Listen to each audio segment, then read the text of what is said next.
C'est-à-dire, c'est comme s'il n'y avait pas eu une alliance avec le peuple d'Israël, le peuple élu, le peuple choisi, le peuple aimé. Hein? Voilà, c'est une révolte. Ils ont demandé un roi maintenant et comme les autres peuples. Mais malgré cela, Dieu leur accorde un roi en la personne de Saül. Et il est vraiment oint, hein?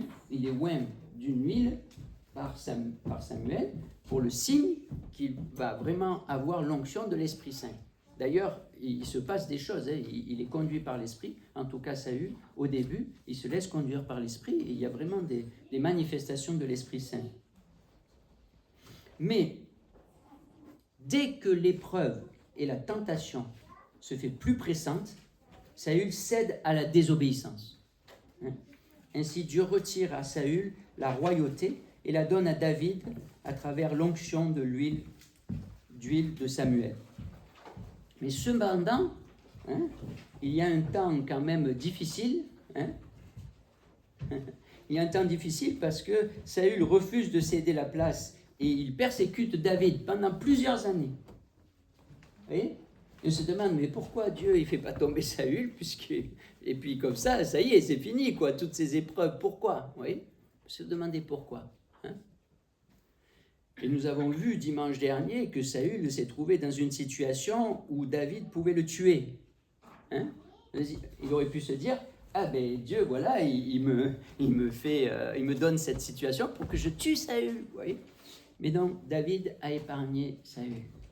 Il n'a pas méprisé le signe de l'onction d'huile. Il n'a pas méprisé le fait que c'était Dieu qui l'avait placé. Et que c'était à lui de le retirer. Dans son temps, c'était lui qui conduit l'histoire. Vous voyez ? Donc aujourd'hui, nous voyons la suite, qui est une situation tout à fait différente. Mais je vous rappelle les 3 versets que je vous ai dit, parce qu'ils sont toujours là pendant cette série qu'on va voir. Donc on a vu 1 Samuel 24, maintenant on va voir 1 Samuel 25, et dimanche prochain on verra 1 Samuel 26. Et chaque fois aussi avec ces 3 versets en tête, que je vous demande d'apprendre par cœur. Moi je n'ai pas réussi à apprendre par cœur le chapitre 8 en entier, mais déjà ces 3 versets, et maintenant il n'y a aucune condamnation pour ceux qui sont en Christ Jésus, qui marchent non selon leur propre nature corrompue, mais par l'Esprit Saint. Ça, c'est le verset 1, chapitre 8. Le verset 28, c'est, et qui est central quand même. Et nous savons que toute chose concourt au bien de ceux qui aiment Dieu, de ceux qui sont appelés selon son dessein. Et le verset 37, c'est « Mais dans toutes ces choses, que ce soit l'angoisse, la mort, la tribulation, la persécution, mais dans toutes ces choses, nous sommes plus que vainqueurs par celui qui nous a aimés. » Parce qu'en fait, il n'a pas épargné son propre fils. Alors comment il ne va pas nous donner toutes choses avec lui, vous voyez ? Mais en son temps, c'est lui qui conduit l'histoire.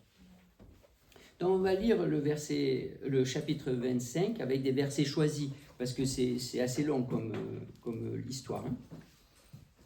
Donc voici, au tout début, verset 1, « À cette époque, Samuel mourut. » Vous voyez, ça c'est un basculement, parce qu'on est dans le livre de Samuel, donc Samuel est vraiment important, mais là maintenant il est mort. Donc tous les Israélites se rassemblèrent pour prendre part aux célébrations de deuil.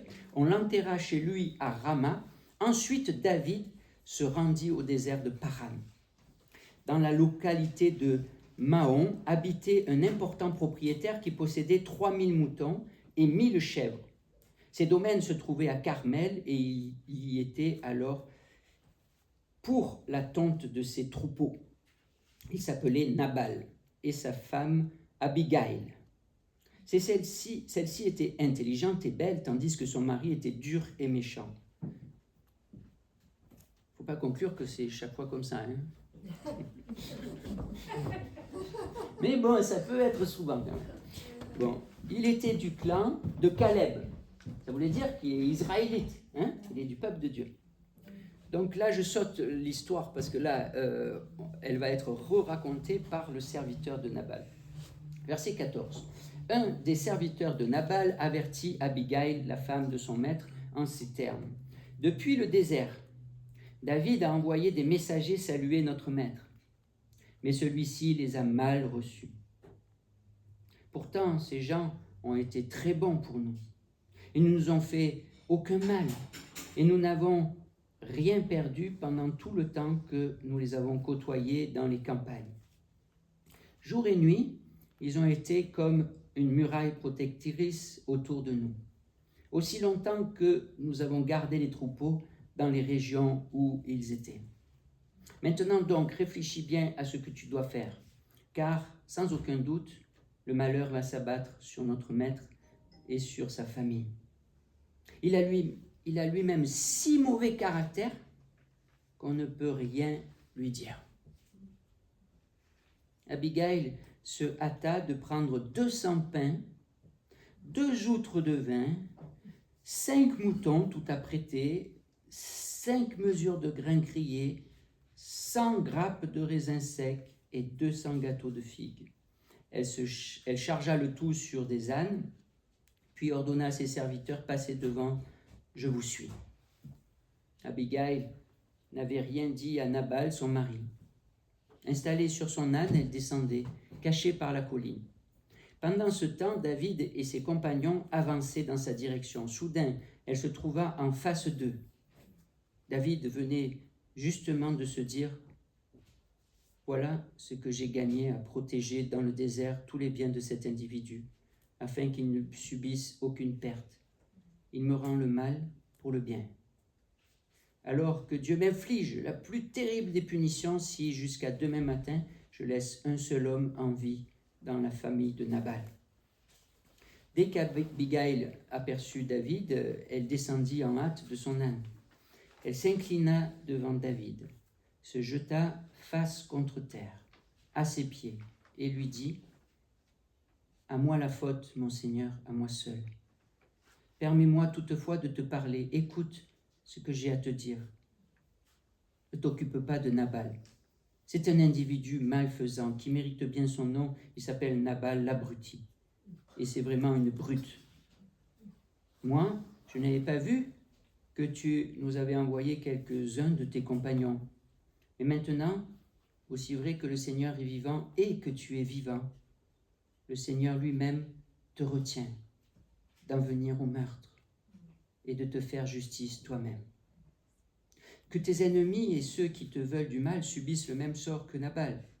Accepte les cadeaux que je t'apporte, qu'ils soient répartis entre les jeunes gens qui t'accompagnent. Veuille aussi me pardonner ma faute. En effet, je suis sûr que le Seigneur accordera pour toujours le règne à ta famille, car tu participes aux guerres du Seigneur, et on ne pourrait trouver aucun mal en toi, tout au long de ton existence. Un homme s'est mis en tête de te poursuivre, il veut ta mort, mais le Seigneur ton Dieu protégera toujours ta vie, en la gardant auprès de lui, tandis qu'il rejettera au loin la vie de tes ennemis, comme avec une fronde. Lorsque le Seigneur accomplira tous les bienfaits qu'il t'a promis et qu'il fera de toi le chef d'Israël, il ne faudrait pas que tu aies la conscience tourmentée par le remords d'avoir tué inutilement quelqu'un et de t'être fait justice toi-même.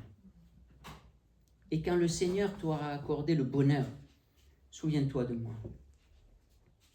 David répondit à Abigail, « Je bénis le Seigneur, le Dieu d'Israël qui t'a envoyé en ce moment à ma rencontre. Je te bénis aussi, toi, qui, avec bon sens, m'as empêché d'en venir au meurtre et de me faire justice moi-même.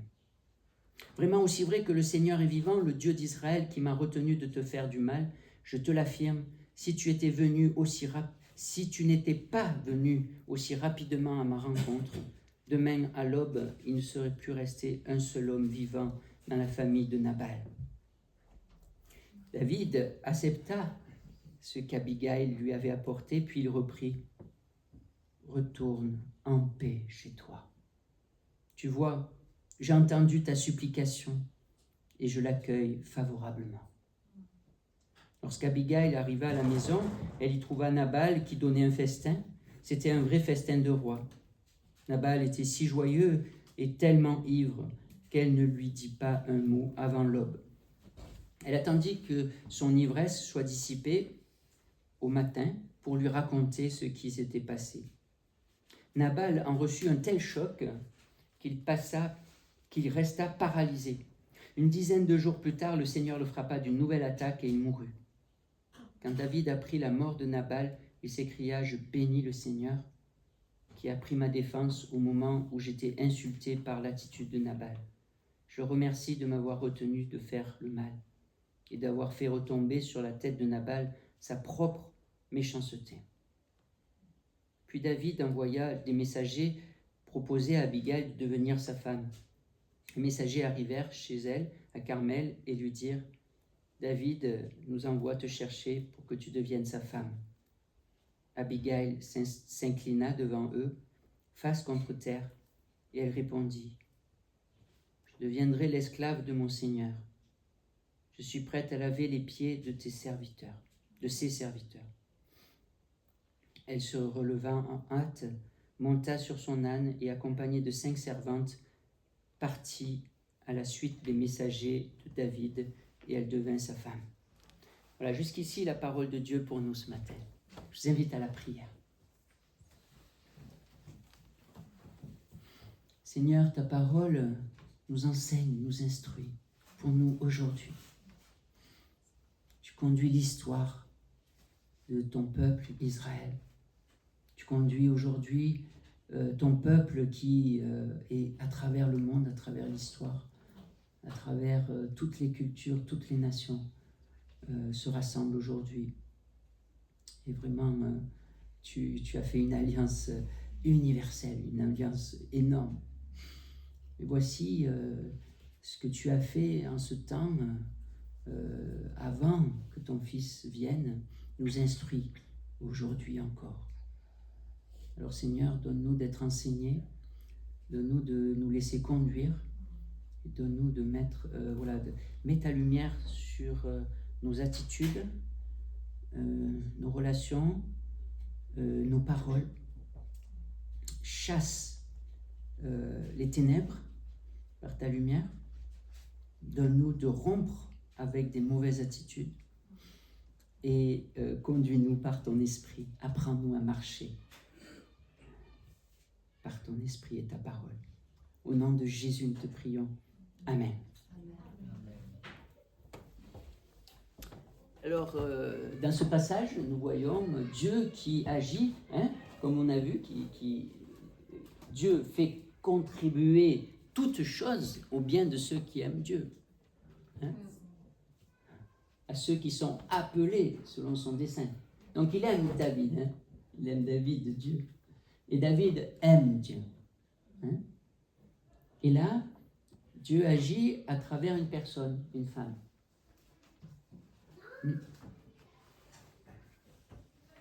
Et Dieu conduit l'histoire de son peuple, même à travers ses chutes, même de ceux qui aiment Dieu, mais il y a des chutes parfois.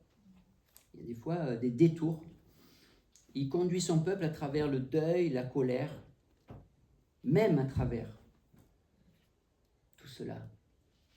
Parce que, dans toutes ces choses, nous sommes plus que vainqueurs par celui qui nous a aimés, qui nous a donné un appel rempli d'amour. Comme on l'a entendu tout à l'heure dans 2 Corinthiens chapitre 5. Voici, il nous a donné une parole et nous la donne. Et c'est comme si Dieu vous lançait cet appel. Vous en supplie, acceptez d'être réconciliés avec Dieu. Alors, c'est pas que pour ceux du dehors, pour ceux qui sont perdus, c'est aussi nous. Acceptez d'être réconciliés avec Dieu. Parce que constamment, jour après jour, il y a des luttes parfois. Il y a des forces de détachement. Il y a des détours. Et on a besoin d'être ramenés, d'être réconciliés avec Dieu et avec nos frères et sœurs. Ce n'est pas facile. Et ce qui m'étonne aussi, c'est comme nous sommes, nous. On dirait que c'est plus facile d'être réconcilié avec Dieu qu'entre nous. C'est bizarre ça, parce que c'est plus difficile normalement. Mais bien sûr, c'est en Jésus-Christ qu'on est réconcilié avec Dieu. Mais c'est aussi en Jésus-Christ que nous sommes réconciliés les uns avec les autres. Et là, ça devient très concret, vous voyez ? Et donc, ça nous fait poser la question, quelle est vraiment ma relation à Dieu? Parce que vous savez, Dieu, il a envoyé son Fils. Ça veut dire que son Fils s'est incarné. Donc, c'est très vertical. Mais c'est aussi très horizontal, parce que tout ce qu'il a fait, il a souffert, il a obéi, il a fait vraiment tout un travail sur la terre. Et c'est pareil pour nous. C'est pareil pour nous. Si on a vraiment une relation verticale avec Dieu, une vraie relation verticale, il y a vraiment beaucoup de conséquences horizontales entre nous. Hein. Vous voyez? Et ça me pose ma question à moi-même. Comment ça fait que tu n'arrives pas à te réconcilier avec ce frère? C'est si facile avec Dieu.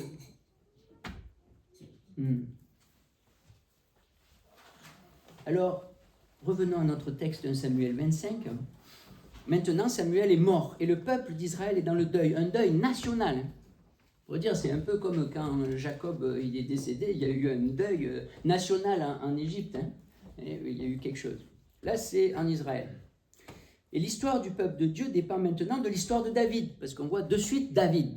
Comment il va agir? Comment il va agir là, maintenant que Samuel est mort? Vous voyez? Maintenant que peut-être il n'a plus un vis-à-vis presque de dire, bon, mais moi j'étais, ouais, attention, hein, parce que des fois, des frères et sœurs, ils ont des positions spirituelles qui nous rappellent. Je me rappelle ce que tu as dit devant tous, lors de ton baptême. Je me rappelle ce que tu as dit devant tous, quand tu as témoigné. Quand tu as renouvelé ton alliance devant tous avec Dieu. Je me rappelle, ouais, mais là, il est mort.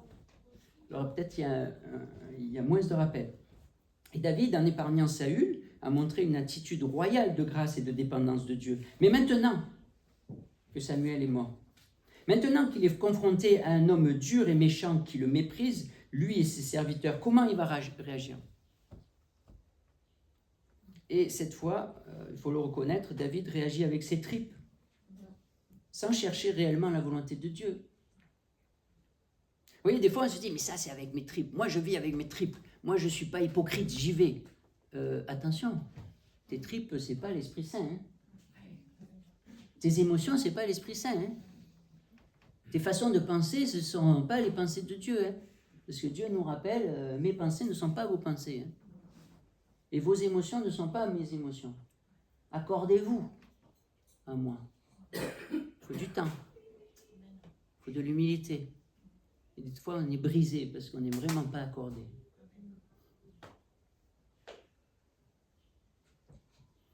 Et pourtant, David est le roi selon le cœur de Dieu. Il a montré à plusieurs reprises qu'il se laissait conduire par l'Esprit Saint. Et cela nous enseigne. Parce que rien n'est acquis. Rien n'est acquis. Chaque jour, positionnons-nous par la foi. Marchons par la foi. Marchons en nous laissant conduire et avec humilité, en sachant qu'on peut tomber. Alors comment se fait-il que David se laisse aller à la vengeance et au meurtre? Alors lui, il est un peu comme nous, il raisonne, hein? Il essaye d'être cohérent avec lui-même, soi-disant cohérent avec la parole, mais ce n'est pas vraiment cohérent. Il est blessé, il a été méprisé. Donc, se dit, ben, je peux y aller, tu vois. Tu t'autorises un truc. Hein? C'est ça qu'on fait. On s'autorise un truc. Et cela ne justifie jamais le fait de se laisser aller et dominer par la colère. L'Éternel a dit, à moi la vengeance. Rappel de la parole de Dieu. On l'a lu dans Romains 12. Hein? Rappel de la parole de Dieu, à moi la vengeance. Il y a injustice et il a faim, et ses serviteurs aussi. Cela ne justifie jamais de se faire justice soi-même, et donc de commettre des meurtres, que ce soit en acte réel ou en parole. Parce qu'on peut commettre des meurtres en parole. Hein? Il a dit Jésus. Il a dit Jésus, on peut commettre des meurtres en parole. Ses amis le poussent dans ce sens. Vous voyez, on a une influence de tout notre entourage. Il est un chef, et s'il se montre faible, eh ben, il est en danger, et toute sa troupe est en danger, vous voyez. Et on peut se dire, ah oui, mais si je laisse faire ça, tout Israël va savoir que je suis faible, et que, vous voyez, on peut se dire, ah oui, mais si je ne fais pas ça, alors les gens ils vont réagir comme ça, et alors l'histoire elle va se passer comme ça. Alors on oublie que toute chose contribue au bien de ceux qui aiment Dieu. C'est Dieu qui conduit l'histoire. Ok ? Et il t'aime. Hein? Et il t'a lancé un appel, et toi tu as répondu à cet appel d'amour, par l'amour. Il y a aussi une autre chose, c'est Nabal n'a pas été oint par le Seigneur. On a vu dans Samuel 24, ah mais il a été oint par le Seigneur, je ne touche pas. Lui-même il a été oint, David, donc il respecte cette onction. Donc Nabal n'a pas de statut particulier en Israël, mis à part le fait d'être israélite. Mais ça ne justifie rien, puisque dans l'Alliance, chacun du peuple de Dieu est très important. Et aussi, on l'a vu dans Romains chapitre 12, c'est que chaque créature a été créée à l'image de Dieu, même si elle est beaucoup déformée. Attention. Donc, le fait qu'il n'a pas de statut particulier, cette personne, ça ne justifie pas une vendetta personnelle et déguisée en guerre contre un ennemi de l'Éternel. Hein.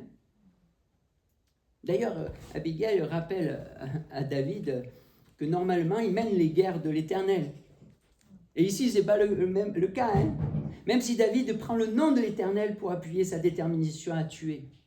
Voilà ce qu'il dit. C'est fou. Que Dieu m'inflige la plus terrible des punitions si jusqu'à demain matin, je laisse un seul homme en vie dans la famille de Nabal. Ça, c'est grave. Hein. Je pense que cette dernière parole constitue le point le plus bas où David est tombé. Loin de l'alliance de grâce. Loin, loin, loin. Et en plus, tu prends Dieu à témoin. Attention à ce que tu dis là. Attention. Tu es en train de faire une alliance inversée là. Une alliance de malédiction.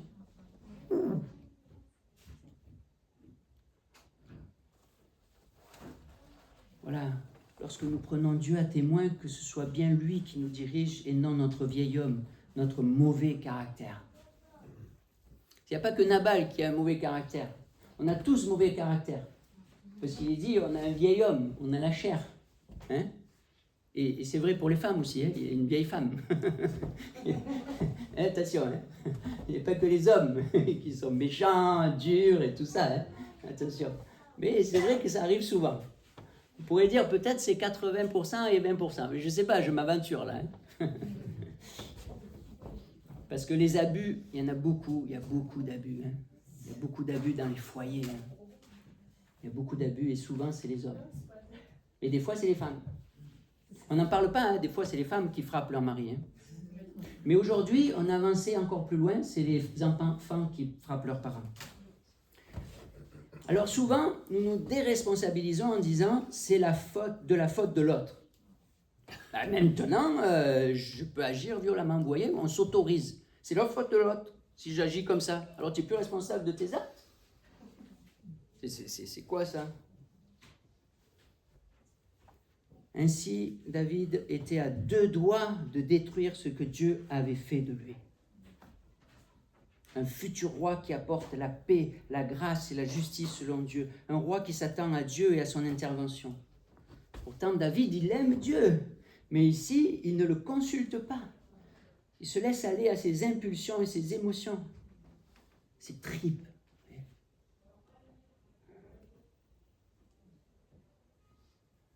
Et parfois, c'est bon, hein, quand même. Des fois, dans le Nouveau Testament, on voit que Dieu, Jésus, Paul aussi, il a des tripes de compassion. Il a des tripes. Là, c'est l'esprit qui est tellement descendu en profondeur dans les émotions et dans le cœur d'une personne que les tripes, elles sont remplies de compassion. Là, c'est l'inverse du tripe de compassion. Hein.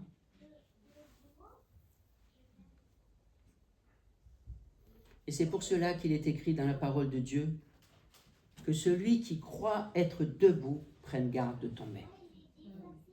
On voit l'exemple de David. David, il est tombé là. Il est tombé une deuxième fois. C'était encore tout à fait autre chose, avec adultère et meurtre. Il est tombé aussi quand il a demandé d'avoir qui c'est qui ira chercher de la citerne alors qu'il mettait en danger ses compagnons pour aller chercher de l'eau.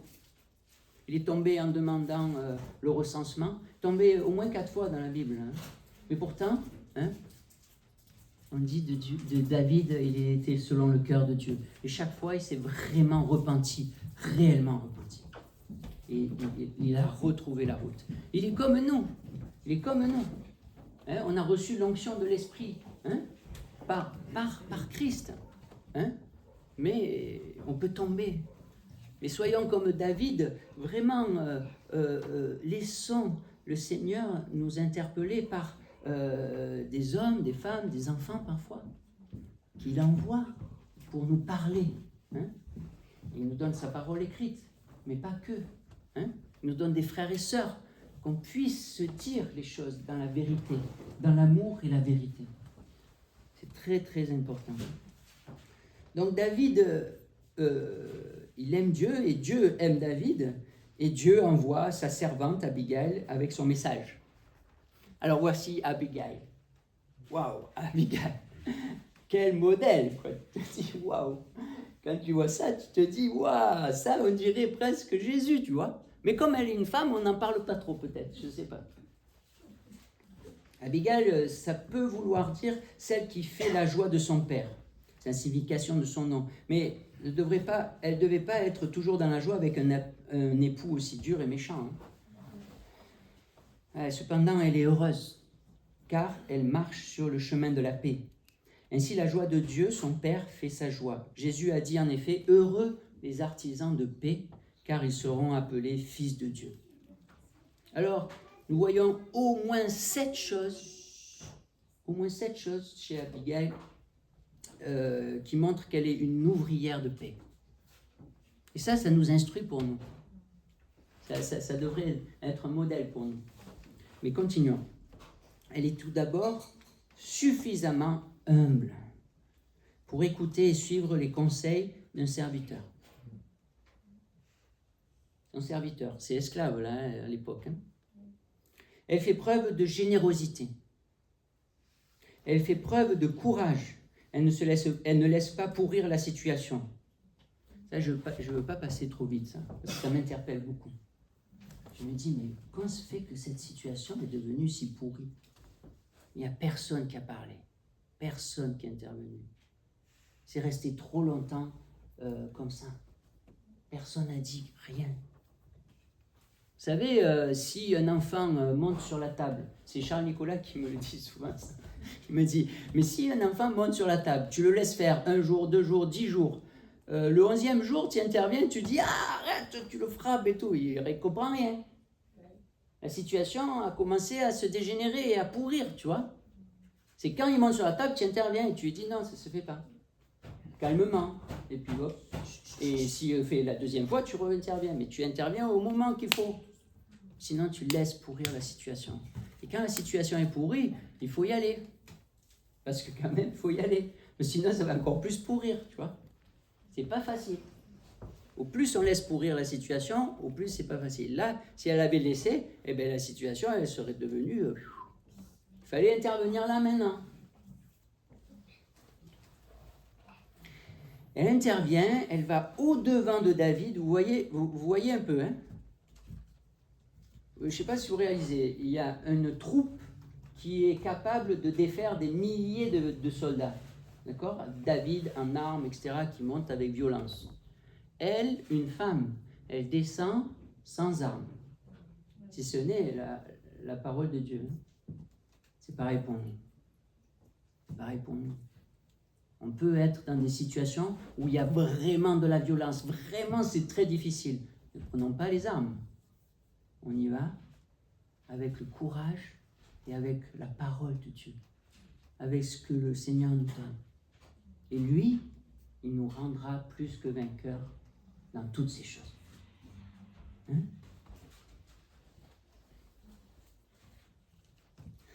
Quatrièmement, elle se présente comme seule coupable envers David. Vous voyez, dans une situation de conflit, souvent ça m'interpelle beaucoup, je dis, comment je vais y aller? Ben, au lieu de te focaliser sur la culpabilité de l'autre, ou sur comment il est, tout ça, toi, regarde-toi, toi, où est ta responsabilité, où est-ce que tu peux dire humblement, voilà, moi je ne sais pas comment faire, mais je suis fautif dans cette histoire quand même. Il y a quelque chose que j'ai pas veillé. Vous voyez? C'est pas pareil, tu vas pas de la même façon. Vous voyez l'humilité et l'artisanat de paix? Quelqu'un disait que quand tu vas comme ça, tu mets l'autre à la terre. C'est-à-dire toute sa puissance, sa violence, elle est mise à la terre. Je ne sais pas si vous connaissez un peu l'électricité. Si, par exemple, le tonnerre, quand il arrive, s'il y a un paratonnerre, il va vers la terre, au lieu de t'atteindre toi, tu vois. Donc là, tu le mets à la terre avant qu'il t'atteigne, toi. Tu vois, c'est un peu ça. Donc, si tu y vas comme ça, c'est une mise à la terre, du tonnerre. Et elle se présente comme médiatrice qui vient gérer le conflit par le dialogue et la négociation. Mais ce n'est pas juste comme on fait dans le monde, tu sais, il y a des stages de médiation, tout ça. Elle y va avec supplication. Elle y va avec la prière. Elle y va avec le Seigneur. Et c'est le Seigneur qui change les situations, ce n'est pas nous. Et elle manie la parole promesse qui avait été prononcée sur David. Ça rappelle la parole qui avait été prononcée sur David. Elle lui rappelle sa vocation de roi. La vocation du roi est d'amener la paix et non la vengeance. Et septièmement, elle donne une parole juste et vraie, sans détour. Vous voyez, c'est pas, on essaye de dire, mais en fait, on n'essaye pas trop de dire tout. Vous voyez, c'est pas ça. Elle y va avec l'humilité, avec la parole de Dieu, mais sans détour. Sans détour, sans hypocrisie. Mais parfois, nous, on dit, moi, je ne suis pas hypocrite, mais avec tellement de dureté, il n'y a pas d'amour, il n'y a pas d'humilité, il n'y a rien. C'est pas pareil. Hein? Sans détour, ça ne veut pas dire avec dureté. Sa parole est remplie de sagesse et de douceur dans un contexte de violence et de dureté extrême. Et sa parole est pertinente, car elle est remplie de vérité et d'amour à la fois pour David, mais aussi pour Dieu et son peuple, le peuple de l'Alliance. Ça m'instruit aussi encore beaucoup. Est-ce que c'est la vérité que je vais donner, c'est avec rempli d'amour pour la personne, pour le peuple de Dieu, pour la parole de Dieu, pour Dieu? Cette façon d'apporter une parole pertinente nous interpelle car souvent nous nous taisons quand il est important de parler ou nous parlons avec dureté quand nous devrions nous taire. Et comme dit Jacques au chapitre 3, versets 8 à 12, quelques versets, la langue, personne n'a jamais pu la dompter. Nous l'utilisons pour bénir le Seigneur, notre Père, mais aussi pour maudire les êtres humains que Dieu a créés à sa ressemblance. Que Dieu a créés à sa ressemblance. De la même bouche sortent des paroles de bénédiction ou de malédiction. Mes frères, il ne faut pas qu'il en soit ainsi. Aucune source ne donne par la même ouverture de l'eau douce et de l'eau amère. Un figuier, mes frères et sœurs, ne produit pas des olives. Et une vigne ne produit pas des figues. Et une source d'eau salée ne donne pas de l'eau douce. Alors oui, nous avons besoin d'apprendre. Apprendre, tout le temps d'apprendre. Alors, rien n'est pire que quelqu'un qui croit déjà savoir et connaître. Hein, il est dit dans la parole, il ne connaît pas vraiment comme il devrait connaître. Parce que quand on connaît, on se dit, oula, c'est profond. Oula, mais il y a beaucoup de choses encore à apprendre. Hein? En fait, normalement, c'est ça. Il faudrait apprendre à écouter par l'Esprit du Christ, apprendre à parler par l'Esprit du Christ, apprendre à dépendre de la source de l'amour, de la paix et de la grâce, apprendre notre dépendance du Christ. Et par son alliance de grâce, Dieu nous appelle à prendre position et à parler au bon moment, à dire la vérité avec amour. Donc Abigail est animée par l'Esprit du Christ, vous voyez ? Celui qui va venir en la personne de Jésus. Regardez, on dirait que vraiment tout est fait exprès pour rappeler le Christ 1000 ans avant. Abigail est artisan de paix, elle est donc appelée fille de Dieu. Elle vient et continue dans l'humilité, elle monte sur un âne. Jésus a été sur un âne. Hein? Elle dit qu'elle sera l'esclave, la servante de David et qu'elle est prête à laver les pieds de ses serviteurs. Laver les pieds. Elle prend sur elle la culpabilité des autres. Elle dit « à moi la faute ». Vous voyez le Christ. Elle s'appauvrit pour enrichir les autres. Surtout, elle est remplie de sagesse, de l'esprit prophétique. Elle cherche a préservé la conscience de David et sa vocation de roi selon le cœur de Dieu, un cœur rempli de grâce. Donc, Abigail, par cette parole, Dieu ramène à travers Abigail David sur le chemin de la grâce, vous voyez? Waouh, ça c'est Christ qui fait ça pour nous, hein? Voilà. Et Abigail, elle sait qu'elle parle au futur roi, David. En lui rappelant le rôle que Dieu lui réserve, elle l'empêche de salir sa réputation et celle de ses descendants. Et Jésus est appelé fils de David. Vous voyez? Si Abigail n'était pas intervenue, bien sûr, par Dieu, hein, est-ce que Jésus aurait été appelé fils de David? Hein? Bon, mais Dieu conduit l'histoire, hein? Il n'y a pas à se poser des questions. Donc, Abigail protège David en le détournant d'un mauvais chemin. Et impressionné, David accepte de revenir sur sa décision en maîtrisant sa colère, afin de ne pas commettre un crime aux conséquences désastreuses pour l'avenir de la royauté. La maîtrise de soi, nous dit le livre des Proverbes, est une conquête plus importante que la conquête d'une ville. Voilà, ça c'est un bon message pour un chef de guerre, parce que David est un chef de guerre quand même.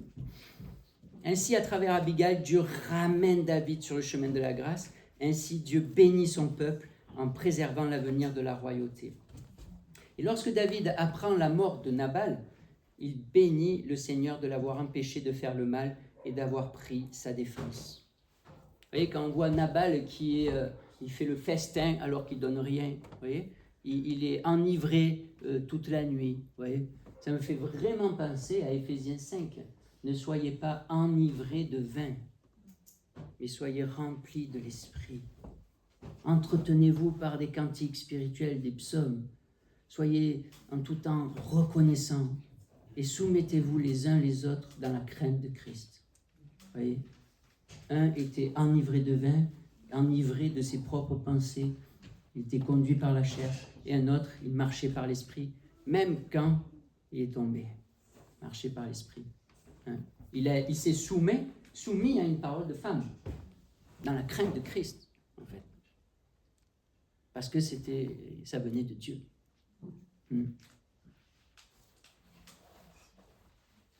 Donc Dieu fait concourir toutes choses pour le bien de David et de son peuple. Il a envoyé Abigail pour parler au cœur du futur roi, l'arrêter dans sa course folle vers la violence et le meurtre. Et au final, Dieu a amené David vers la louange. Car le but de toute chose, c'est sa gloire. C'est pour ça que quand il fait concourir au bien de ceux qui aiment Dieu, c'est toujours vers la gloire de Dieu. Hein. Toute chose, il fait concourir pour cette gloire. Et voilà. Et nous serons dans des situations difficiles, mais regardons à Christ, à Jésus, qui a tout réalisé pour apporter la paix à son peuple, en réconciliant Dieu avec le monde, et donc ses frères et sœurs, hein, avec lui, mais aussi entre eux. Jésus nous apporte une réconciliation profonde et fondamentale, celle de l'homme avec son Créateur, pour pouvoir être réconciliés les uns avec les autres et former un peuple selon son cœur. Jésus a toujours fait la joie de son Père céleste. Jésus s'est fait serviteur de tous. De riche qu'il était, il s'est fait pauvre pour nous enrichir. Il a renoncé à sa gloire pour mourir sur une croix en prenant sur lui notre culpabilité. Il a mis en lumière nos égarements. Il est la lumière. Et ceux qui ne veulent pas venir à la lumière, c'est parce que leurs œuvres sont mauvaises. Mais il est lui-même le chemin de la grâce, de la vérité, de l'amour, le salut de Dieu pour nous épargner sa colère. Il a ramené son peuple sur le chemin de la justice. Gloire au Père, au Fils et au Saint-Esprit. Amen. Amen.